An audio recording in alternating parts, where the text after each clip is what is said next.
So it's gonna be a very interesting news, no? So fast forward po tayo mga kamiranda.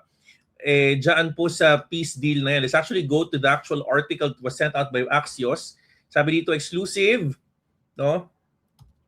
Just few hours ago, Iran and US are closing on a one-page memo to end the war. Ayan, no? So the big picture, Kamiranda, US expects Iran response on several key points on the next 48 hours. In the next 48 hours, Kamiranda.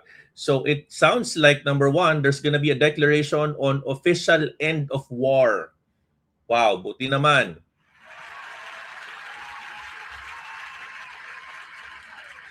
Declaration of the official end of war. Number two, begin a 30-day negotiation window for a full peace agreement.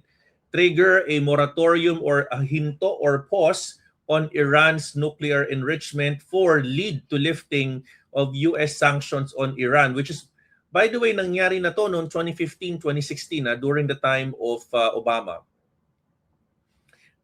Release billions in frozen Iranian funds and reopen the critical Strait of Hormuz for global oil trade.